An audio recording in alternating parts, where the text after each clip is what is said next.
So, following our look at deck control mechanics and how you can tell whether it's possible to draw your deck or not, and how to get into that mode, following our look at how payload still matters, I want to do a capstone on the intermediate video series here um, and look at how both speed is still important in what you're doing here, and how for megaturns, if you have that really explosive payload, you only need one turn sometimes. So let's take a look at this kingdom. We have plenty of villages: bazaar, festival, village, city quarter. We have lots of draw: hunting grounds, barge, city quarter. We have really explosive payload in bridge, but we don't really have any way to thin our deck out at all. And that's going to mean that we're not reliable and getting our big turn off. And while it's possible to draw our deck, we won't be able to do so reliably. Okay, on the flip side, we have Fool, which gives us Lucky Coin to start with. You see Lucky Coin. And we have Sinister Plot and Guildhall and Treasure Trove. And that might help us try to just plow through the provinces, buying them one at a time very quickly, right? So let's take a look and see. Let's start by doing the one at a time very quickly idea, um, and see which of these things is going to work out better for us. So the goal here is to get Guildhall, and then to try to get treasure troves going as quickly as can be. And let's draw these and actually just start provincing really, really quickly here. Let's take another trove here. And let's draw now. Okay.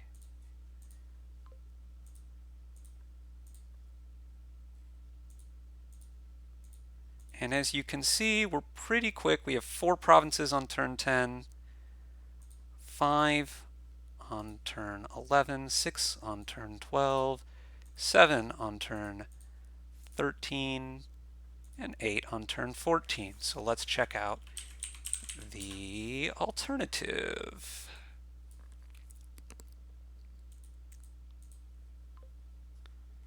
So for this deck, I think we do want a Fool. Take a plot, play the Fool here. Whoops. Let's trash this, draw the extra card here, take a bridge, Lost in the Woods, discard this. Yeah, let's take another bridge, add a token. Let's buy a, let's buy a silver, it doesn't really matter. Let's discard this for a boon. We get a wisp, that's really nice. Here we're going to want to take a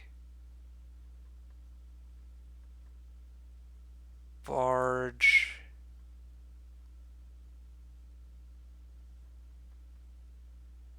Draw now. Discard you. Discard all of these. Wait. Yeah, let's discard all of these.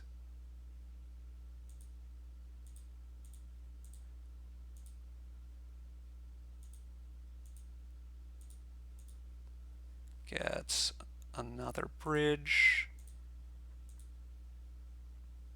thing.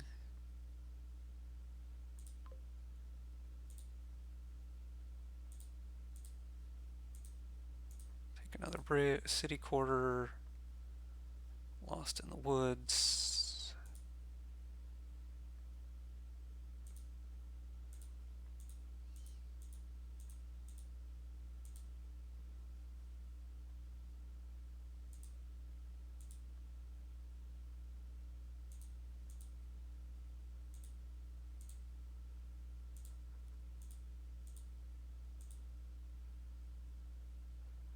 Take another bridge.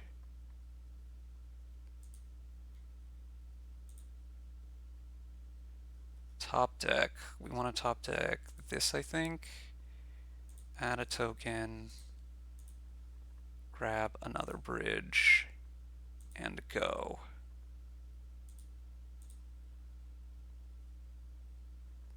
Draw now. Okay, so now we're going to go city quarter,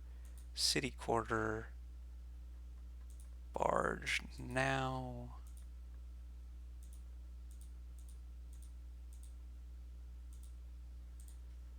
And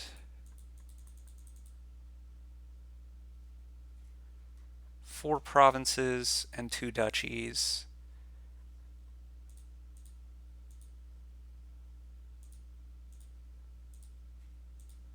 Actually, you could see actually this was 6 provinces, I think. So turn 11. I think this is actually a little bit too slow if you go back and check. But the point is, well, there's 2 points, right?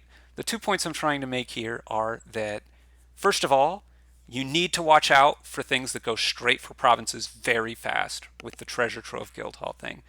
Also, one big turn of city quarters booming, and uh, you can win. Even though I'm never going to be able to consistently draw this deck, one turn was enough. So, yeah, in a real game, you could see these 2 strategies play against each other, and you'd have to judge what is the other deck doing, right? And if we played this matchup 100 times, I don't know who would win more often. My guess is this one is stacked hard enough towards the Treasure Trove Guildhall thing that that's probably better. But if you added like a little bit of thinning, it might very easily flip around, right? Maybe it depends on what the thinning is, right? Trade route maybe doesn't get there, but something like Sentry would. I don't know. The point is, these are things to be keeping in mind, right? Sometimes just going straight for all the provinces very fast is very strong, and the opponent doesn't have time to get their deck under control. And sometimes even, let's say, maybe there's a little bit more thinning, but there's also some junk, right? Building up to having one really, really big turn if the payload is really explosive, like bridges, where it scales much better than linearly, like bridge I cannot say this word. Bridge scales quadratically, goon scales quadratically. Those kinds of explosive payloads, Horn of Plenty, right? You really only need to have one big turn, and you can play to just angle to get one big turn. And there's things to look out for with that. City Quarter or Scrying Pool or Sinister Plot, where it's not going to be consistently drawing your deck every turn, but you can still do it once, and that's all you need. Anyway, hopefully you've enjoyed this intermediate series. And yeah, at some point we may do advanced. Thanks for watching, everyone.